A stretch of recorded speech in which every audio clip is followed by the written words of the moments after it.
Bonjour à tous, bienvenue chez Coaching Déco, je m'appelle Jessica et aujourd'hui je vais répondre à Fatia qui m'a demandé comment éclairer un salon moderne. C'est parti. Alors avant de commencer, si vous n'êtes pas encore abonné, abonnez-vous, cliquez sur le bouton rouge et sur la sonnette pour déclencher le petit bip là pour avoir les notifications et être au courant de toutes les vidéos et vite devenir un as de la déco. Pour ceux qui sont déjà abonnés, ce format risque de vous surprendre un petit peu. Tout simplement, j'ai décidé de rajouter une vidéo supplémentaire par semaine. Donc voilà, vous retrouverez les vidéos comme d'habitude tous les samedis et le jeudi, on va trouver ce petit format, le nouveau format pour répondre à toutes vos questions et pour que je puisse un petit peu mieux vous accompagner dans votre déco. Retrouvez-moi dans les commentaires, dites-moi ce que vous pensez de ce nouveau support et puis si vous avez des questions, bien sûr, n'hésitez pas à me les poser, je me ferai un plaisir de répondre à toutes vos questions et de vous accompagner dans votre déco. Allez, c'est parti pour les conseils de Fatia. Alors pour chaque pièce, il va falloir penser à 3 types d'éclairage. Donc on va avoir l'éclairage global qui va venir éclairer l'ensemble de votre intérieur. Ensuite, il va y avoir l'éclairage d'appoint, j'ai loupé mon doigt, c'est pas grave, l'éclairage d'appoint qui va venir soutenir un éclairage dans un endroit précis et ensuite l'éclairage d'ambiance. Donc on va voir ces 3 points en détail et comment vous pouvez les appliquer dans un salon moderne. Alors Fatia, toi tu as du mal à éclairer un salon moderne et tu aimerais savoir comment éclairer, si j'ai bien compris, ta table de salle à manger. Et bien pour ça, on va se focaliser surtout sur l'éclairage global, donc qui peut être soit une suspension ou un lustre par exemple qui va venir éclairer directement au-dessus de ta table de salle à manger et en faire un point focal. Donc pour ça, il faut vraiment être sûr de là où tu veux placer ta table de la salle à manger pour, voilà, une fois qu'il y a l'éclairage, on ne peut pas vraiment bouger la table, il faut que ton éclairage soit directement au-dessus de ta table. Donc ensuite, tu peux bien sûr soutenir cet éclairage avec des spots qui sont placés un petit peu de partout dans ta pièce et qui pourront, voilà, soutenir un petit peu l'éclairage général et puis tout simplement offrir un éclairage agréable et uniforme dans le reste de ta pièce. Alors pour l'éclairage d'appoint, comment est-ce qu'on va faire pour éclairer ces différentes zones et qu'est-ce qu'on va éclairer? Eh bien pour un éclairage d'appoint, on va se focaliser sur les espaces qu'on va appeler zones de travail. Donc ça peut être pour un espace de détente, de lecture, on va venir ajouter une petite lampe qui va cibler l'endroit où on va vouloir lire pour avoir un éclairage optimal. On peut bien sûr adapter cet éclairage-là à toutes les pièces, donc pas seulement dans le salon, mais aussi dans la cuisine, dans la chambre, dans votre bureau. Donc ça peut être au-dessus de votre bureau, à côté de votre lit si vous voulez lire dans votre lit, ça peut être dans la cuisine au-dessus du plan de travail pour pouvoir hacher et menu tous vos petits légumes sans problème, sans catastrophe. Bref, c'est tout simplement un éclairage qui va venir t'aider à effectuer chaque tâche sans encombre. Donc pour ta table de salle à manger, si tu trouves que ta suspension ne suffit pas ou si tu n'as pas la possibilité d'installer une suspension, si tu es en location par exemple, ce que tu peux faire c'est opter pour une lampe qui va venir s'incruster un petit peu par-dessus ta table et se positionner au centre de ta table pour venir éclairer tout ça. Et enfin, l'éclairage d'ambiance. Alors l'éclairage d'ambiance, c'est lui qui va donner un petit peu le ton de ta déco. Donc notamment si tu es sur une décoration un petit peu chaleureuse comme le cocooning, le hug ou éventuellement le scandinave par exemple.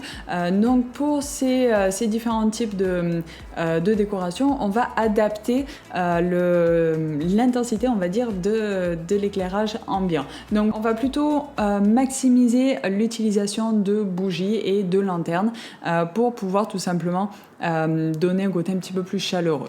Donc si tu ne veux pas utiliser des bougies classiques, si tu as des enfants bas âge par exemple ou si tu as peur de mettre le feu, tu peux bien sûr utiliser des bougies à LED avec une télécommande par exemple. Donc bon, si tu es habitué à ma chaîne, tu sais que je les adore et je les mets à toutes les sauces. Donc voilà, c'est pas une surprise, hein, je suis désolée.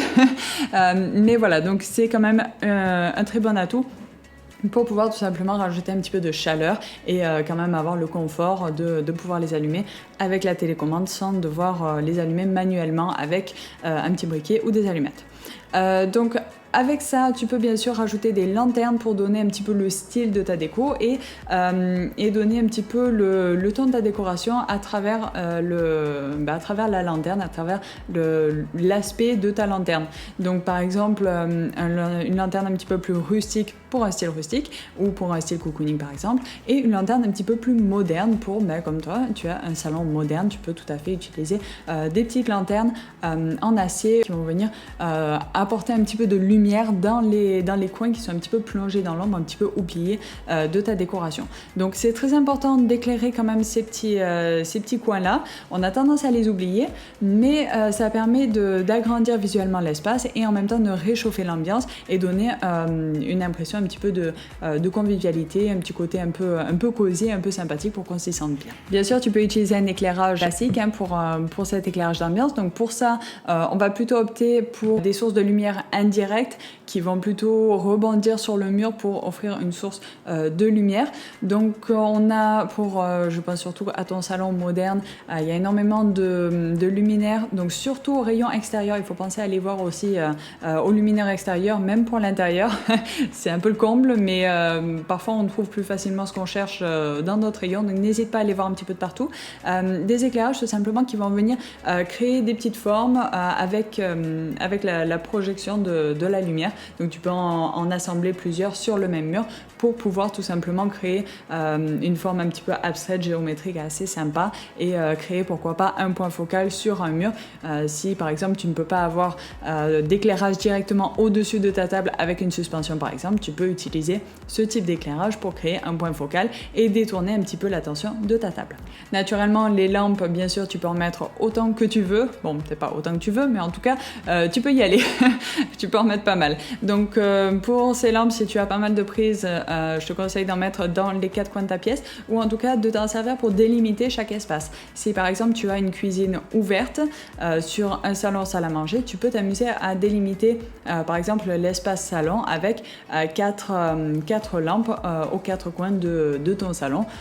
Mettons si tu as 2 canapés face à face, tu peux mettre une lampe de chaque côté de chaque canapé, ça te fait un joli petit carré bien délimité et séparé du reste de ta pièce. Et voilà, c'est la fin de cette vidéo, j'espère que ça vous a plu. Si c'est le cas, laissez-moi des petits pouces bleus, n'hésitez pas à me dire dans les commentaires ce que vous en pensez et bien sûr à me poser toutes vos questions pour que je puisse répondre à vos questions aussi et à vous accompagner plus personnellement dans votre décoration, je suis là pour ça. Voilà, pensez à vous abonner si ce n'est pas encore fait, à déclencher la petite sonnette, allez voir le site, donc c'est www.coachingdeco.org, plein d'astuces, de conseils, d'articles en décoration, de petits trucs comme ça, donc je vous laisse aller voir tout ça. Pensez à bien analyser avant de foncer tête baissée. Je vous dis à très vite pour une nouvelle vidéo. Bye bye.